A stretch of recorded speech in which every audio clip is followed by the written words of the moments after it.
There's three things that every man needs to have in order to be a good man. One is that they need to have humility in their life, right? They need to understand where they're at in life. They need to have, they need to understand their purpose in life, and then they need to take action.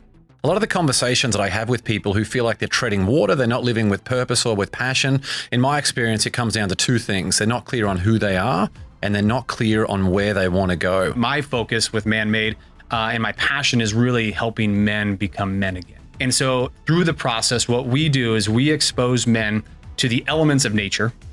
I think that is absolutely imperative for men to get back to nature, for men to be rewilded again, because there's something inside of us that we feel like we're being held back, right? There's something inside, there's this missing piece in all of us men that we feel like we need to go out and have that adventure, right? We need to get our testosterone again. We need to feel fear to a certain point again, because when we do that, we feel alive.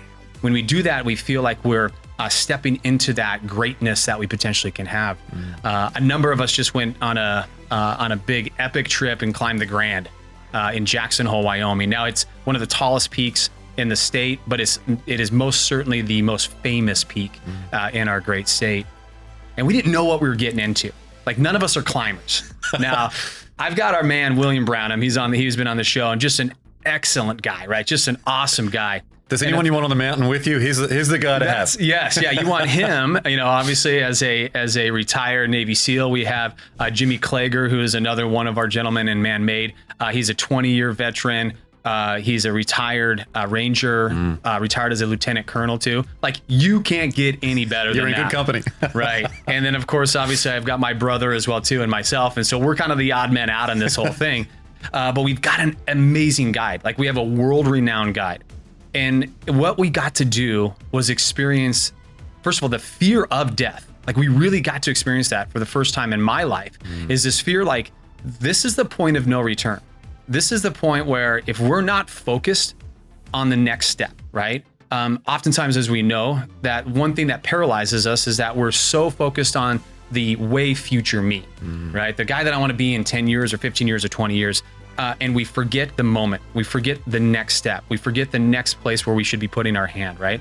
And for us, it really set us back to realize, okay, I'm not going to be focused on that. I'm not looking down either, because looking down is paralyzing.